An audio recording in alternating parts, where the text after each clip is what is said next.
বাড়িঘরে রক্ষীশ্রী বজায় রাখতে সংসারের কাজ সম্পূর্ণ করে সেজে গুজে অম্বুবাচীর পুজো করলাম। আমি যেভাবে নিয়ম মেনে পুজোটা করেছি সবটাই তোমাদের সাথে শেয়ার করলাম। তোমরা পুরো ভিডিওটার সাথে থেকো।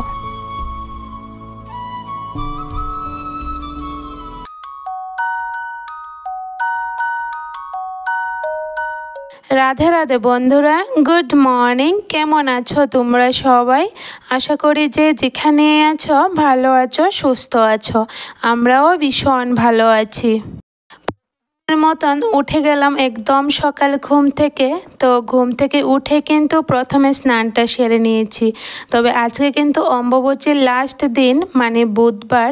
তো আজকে স্নান সেরে জানো তো পুজোটা দিইনি, পুজোটা দুপুরবেলাই দেব। তো কেন দুপুরবেলা দেব সবটাই তোমাদের সাথে বলছি। স্নান সেরে বাসি দরজায় জল দিয়ে চলে আসলাম রান্নাঘরে এসে প্রথমে ভাতটা বসালাম। আর জানো তো গতকাল না একটু বৃষ্টি আসবে মনে হয়েছিল, তখন ফ্রিজটা খুলে রেখেছিলাম। আর ফ্রিজ বন্ধ করে রাখলে এতটা জল পড়ে নিচে, ফ্রিজের নিচে কিন্তু অনেকটা জল পড়েছে। তো এখন আবার ফ্রিজটা জ্বালিয়ে দিলাম। আর এখানে দেখো এই যে রান্নাটা বসিয়ে দিচ্ছি, কারণ ছেলেটা তো খেয়ে স্কুলে যাবে। যে পরিমাণে গরম পড়ছে আজকে আর চা খাবো না। এখানে দেখো মুড়ির সাথু নিয়েছি একটু, আর সাথে কলা নিয়েছি। তো কলা দিয়ে দুধ দিয়ে মুড়ির সাথু নিয়ে আজকে সকালের টিফিনটা হয়ে যাবে। আজকে আর চাটা খাবো না। আজকে সকালবেলা কেন পুজো দিইনি বন্ধুরা, এটা বলি তোমাদের সাথে। আসলে আজকে তো অম্বুবাচীর লাস্ট দিন, তার জন্য কিন্তু আম দুধ দিয়ে পুজোটা দেব। তো দুধ তো দুপুরবেলা দেবে কাকা, তার জন্য কিন্তু বসে আছি। তো দুপুরবেলা স্নান করে আবার তারপরে কিন্তু পুজোটা দেব। এখন সকালবেলা একবার স্নান করে নিয়েছি, কারণ অম্বুবাচীর সময় কিন্তু আমরা স্নান না করে কোনো কাজ করি না। স্নান করে কিন্তু তারপরে সংসারের কাজে হাত দিই। মানে যেদিকের যে নিয়ম, আমি যখন আমাদের এখানে নিয়মগুলো বললাম, আমার অনেক বন্ধুরা বলছে যে ওইদিকে নাকি এমন নিয়ম নেই। আসলে যেদিকে যেমন নিয়ম আমি এটা পেয়েছি তাই এটাই মানছি, কারণ সবাই মানবে। আর আমি যদি না মানি আবার ভালো লাগবে না। তো সবার সাথে সাথে তো মানতেই হয় নিয়মগুলি, বলো।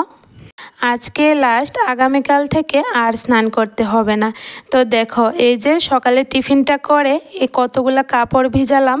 তারপরে এই যে কাপড়গুলি এখন ধুয়ে দিয়েছি, কারণ রৌদ্রটা থাকতে থাকতে শুকিয়ে যাবে। আর এখন কিন্তু মেয়েটাকে খাইয়ে স্নান করিয়ে ঘুম পাড়িয়েছি। আজকে কিন্তু রান্নাবাড়া হয়নি, রান্নাবাড়া একটু দেরি করেই করব। মেয়েটাকে ঘুম পাড়ানোর পর ভেবেছিলাম কাকা দুধ আনবে, পুজোটা দিয়ে দেব, ঘরটা পরিষ্কার করে তারপরে রান্নাটা করব। তো আমি ঘর দুয়ার পরিষ্কার করে সারলাম, তারপরেও কিন্তু আজকে কাকু দুধ আনলো না, একটু দেরি করে দিয়েছে। তো আর কি, ঘর দুয়ার পরিষ্কার করে আর স্নান করিনি, সাথে সাথে রান্নাটা বসিয়ে দিয়েছি। ভাবলাম যখন কাকু দুধ নিয়ে আসবে তখনই স্নান করে পুজোটা দেব। ঘর বারান্দাটা ভালো করে ঝাড় দিয়ে দিয়েছি। আর সকালে যে মেয়েটা বারান্দাতে বসে খেলে, ও জানো তো অনেকগুলো জিনিস এলোমেলো করে রাখে। তো এখন আবার গুছিয়ে রাখছি। আবার যখন বিকেলবেলা খেলবে তখন কিন্তু আবার সব কিছু এভাবে ছড়িয়ে ছিটিয়ে খেলবে। আচ্ছা যাই হোক, তবু বাচ্চা মানুষ খেলুক। তবু ঘরের থেকে জানো তো বাইরে ভালো হয়, বাইরে কিন্তু বেশি একটা নোংরা করতে পারে না। আর ঘরে হলে এতটা দুষ্টামি করে, ছেলেটার সবগুলি বই নিচে ফেলে দেবে, তারপরে আলনা থেকে কাপড় ফেলে দেবে। এখন তো বাইরে বারান্দাতে বসে খেলে, তো বেশি একটা আর দুষ্টুমনি করতে পারে না। মেয়েটাকে ঘুম পাড়ানোর পরই কারেন্টটা চলে গেছে। তো ভাবছি ঘুম থেকে হয়তো উঠে যাবে, তো দেখলাম উঠলো না, এখন কারেন্ট এসে গেছে। তো দেখো কারেন্ট যেহেতু এসেছে, ভাবলাম ঘরটা আগে মুছে নিই, কারেন্ট থাকতে থাকতে শুকিয়ে যাবে। তো ঘর বারান্দাটা ভালো করে মুছে নিলাম। আর দেখলাম সাপ্লাইয়ের জলটা এসেছে। সাপ্লাইয়ের জলটা ভালো স্পিড ছিল। এখন উঠোনটাকেও সুন্দর করে ধুয়ে দেব। তো গতকাল যে কাঁঠাল ভেঙেছিলাম, কাঁঠালের বীজগুলো না রোদে দিয়েছিলাম, শুকিয়ে গেছে, এখন উঠিয়ে রাখলাম। এখন এই যে জল দিয়ে ভালো করে উঠোনটাকে পরিষ্কার করে দিচ্ছি। তো চলো বন্ধুরা, কাজ করতে করতে কিছু কমেন্ট পড়ি। রাজীব খান আইডি থেকে দিদিভাই আমাকে কমেন্ট করেছে, আমাদের এখানে তো সমস্তটা হিন্দু, আমরা কিন্তু একবারই মুসলিম। তো ঠিক আছে, এখানে তো কেউ পুজো দিচ্ছে না, অম্বুবাচী লেগেছে বলে 3 দিন পুজো দেবে না, তুমি যে পুজো দিচ্ছ খুব সুন্দর একটা কমেন্ট করেছে, তো কমেন্ট না পড়ে কিন্তু আর থাকতে পারলাম না। আসলে দিদিভাই আমাদের এখানে কিন্তু সবাই পুজো দেয় অম্বুবাচীতে। আর অম্বুবাচীতে জানো তো কম্পিটিশান থাকে কার আগে স্নান করে কে পুজো দেবে। অনেকে তো 5টার সময় 4:30টার সময় কিন্তু পুজো দিয়ে দেয়, তো আমি তো পারি না। আমার কিন্তু 5:30 বা 5টা বেজে যায় পুজো দিতে দিতে। মানে কে কত আগে পুজো দিতে পারে এই একটা নিয়ে কিন্তু কম্পিটিশান থাকে। জানি না তোমাদের এখানে কীরকম নিয়মে ওরা করলো, তবে আমাদের এখানে কিন্তু আমি সবসময় এভাবেই দেখে এসেছি, তার জন্য কিন্তু আমিও পুজো দিলাম। তো যেদিন অম্বুবাচীটা ছেড়ে দেবে মানে 3 দিনের পরে 4 দিনের দিন, তখন কিন্তু আমরা ঠাকুরঘরে সব কিছু আবার পরিষ্কার করে নিই, কাপড় তারপরে জল সব কিছু কিন্তু আমরা চেঞ্জ করে নিই। একদিকের একরকম নিয়ম হয়, নিয়মের কথা বলে কি আর হয় বলো, একজনের একরকম দেখবে। আচ্ছা যাই হোক, চলো তুমি যেটা দেখেছো সেটাই আমাকে বলেছ। থ্যাংক ইউ সো মাচ এত সুন্দর একটা কমেন্ট করার জন্য, আর এভাবে আমার পাশে থেকো। বাইরে উঠোন বাড়ি পরিষ্কার করে এই যে চলে আসলাম রান্নাঘরে, রান্নাটা বসিয়ে দিচ্ছি। তো আজকে একটু শুকনা মাছের তরকারি করব। আর হ্যাঁ, তোমাদেরকে বলি যে আমরা কিন্তু অম্বুবাচীতে কোনো নিরামিষ খেতে পারি না, আমিষে খেতে হয়। ডিম, মাছ, মাংস বা শুটকি যে কোনো একটা খেতে হয়। আমরা কিন্তু একদমই নিরামিষ খেতে পারবো না। তো আজকে আমি শুকনা মাছের তরকারি রান্না করছি। আর জানো তো আমাদের এখানে কিন্তু শুকনা মাছকে শুটকি বলে, তার জন্য অনেক সময় তোমাদের সাথে আমি শুটকি বলে ফেলি। আজকে কি রান্না করছি সেটা বলি তোমাদের সাথে। শুকনা মাছের তরকারি করব একটু, আর মুগ ডাল রান্না করব, কারণ মেয়েটা ডাল না রান্না করলে কিন্তু খেতে পারে না। তো মুসুরির ডালটা শেষ হয়ে গেছে, তার জন্য মুগ ডালটা রান্না করলাম। আর মাছ ছিল তিনটে মাছ কিন্তু ভাজা করে নিচ্ছি, কারণ আগামীকাল আবার বৃহস্পতিবার, তার জন্য আজকে মাছগুলি ভাজি করে নিচ্ছি। রান্না করতে করতে আজকে রান্নাঘরের যে কতগুলা কাজ করছি দেখো একটু তোমরা, সবটাই কিন্তু তোমাদের সাথে আজকে আমি শেয়ার করলাম। এত যে কাজ থাকে, আমরা কিন্তু রান্না করতে করতে একদমই বসে থাকতে পারি না, কতগুলি কাজ করতে হয়। এই যে দেখো রান্নাটা বসিয়ে ডাইনিং টেবিলটা মুছলাম, তারপরে আমরা যে প্রতিদিন জল খাই জলের মগটা আজকে একটু মেজে ধুয়ে নিলাম, তারপরে ফিল্টারে জল দিলাম।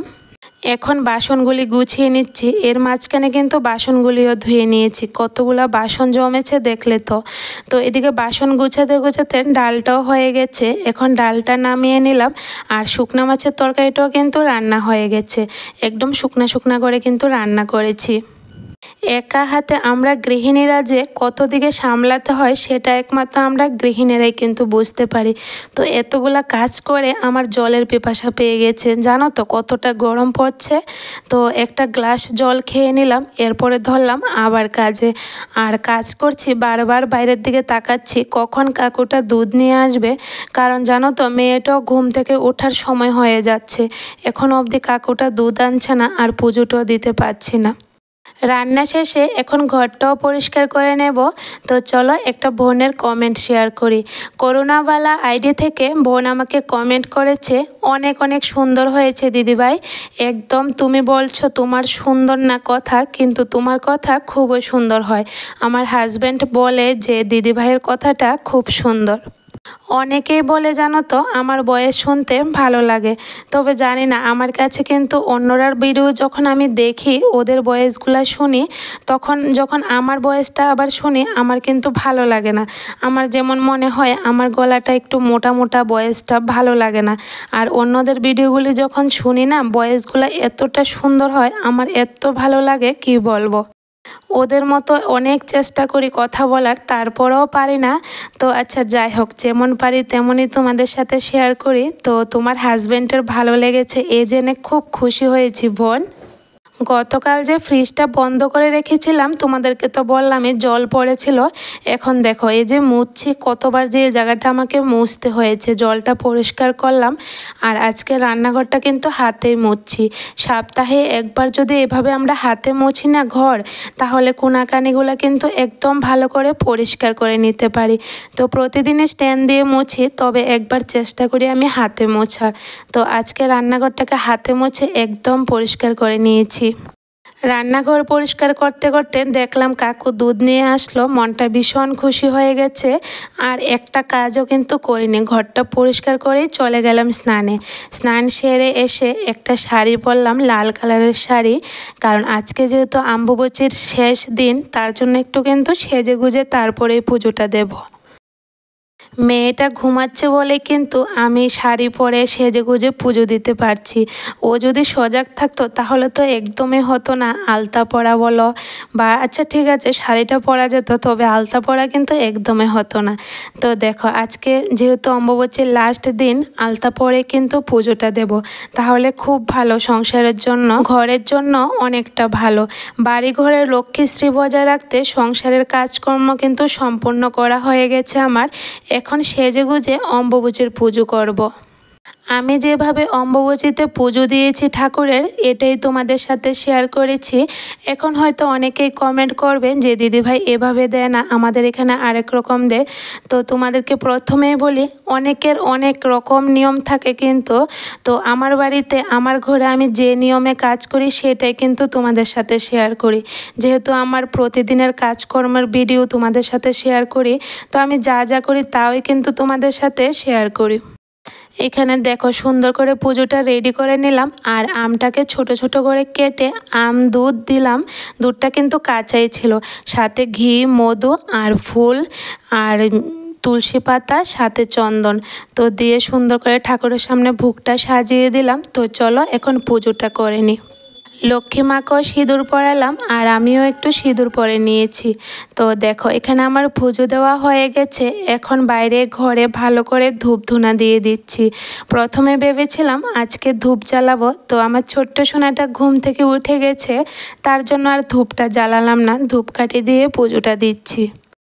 আমার পিছে পিছে দেখো আমার ছোট্ট সোনাটা কি বলছে জানো তো, আমার পিছে পিছে আমার পায়ে দেখেছে আলতা পরেছি, তো বারবার আমাকে বলছে মা আলতা আলতা, ভালো করে তো বলতে পারে না, বলবে আলতা আলতা। তো ওকে আলতা পরিয়ে দিতাম, বারবার আমার পিছে পিছে ঘুরঘুর করছে। আমার মেয়েটা জানো তো সাজতে অনেকটা পছন্দ করে, আমার থেকেও বেশি। তো ওকে বলছি আচ্ছা দেব, দাঁড়াও একটু। তো এখানে দেখো পুজো দেওয়া কমপ্লিট, এখন পুজোর বাসনগুলি ধুয়ে রেখে দিয়েছি। আমি কিন্তু প্রতিদিন দুপুরবেলা পুজো দিয়ে তারপরে পুজোর বাসন ধুয়ে রেখে দিই, পরের দিনের জন্য কাজ কিছুটা এগিয়ে রাখি। এরপরে দেখো মেয়েটাকে আলতা পরিয়ে দিলাম, কতটা খুশি দেখেছো তো। এই যে রুমটাতে এসে বসে আছে মাঝখানে, আমি কখন ওকে আলতা পরিয়ে দেব। ছেলে এখনও অবধি স্কুল থেকে আসেনি, তো এখন প্রসাদ বেড়ে মা মেয়ে মিলে একটু প্রসাদ খেয়ে নিচ্ছি। তো আমাদের এখানে অম্বুবাচীতে কিন্তু এভাবে আম দিয়ে কাঁচা দুধ দিয়ে আমরা খাই, ঠাকুরকেও দিই। তো তোমাদের কার কার এমন নিয়ম আছে অবশ্যই আমাকে কমেন্টে জানিও। সুপারিগুলা একটু রোদে দিয়েছিলাম, তো শুকিয়ে গেছে, এখন গুছিয়ে রাখলাম।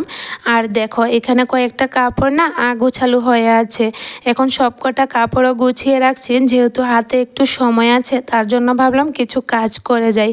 তো এ ঘরে এসে দেখি আমার মেয়েটা বিছানাটা উল্টাপাল্টা করে রেখেছে, জানোই তো কতটা দুষ্টুমনি করে। তো এখন একটু পঞ্জিকাটা দেখে নিচ্ছি যে কবে ঘরযাত্রা আছে।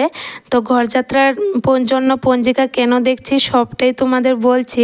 আসলে আমার বাবার বাড়িতে নতুন ঘর উঠিয়েছে, তো মা বলছে একটু পঞ্জিকাটা দেখ ঘরযাত্রার ডেট কবে আছে। ছেলেটাকে খাইয়ে টিউশনের জন্য পাঠিয়ে দিয়েছি, এখন আমিও খাবার খেয়ে নিচ্ছি। তো আজকের ভিডিওটা এখানে শেষ করি, দেখা হবে আগামীকাল নেক্সট কোনো ব্লগে। কেমন লাগলো অবশ্যই জানিও।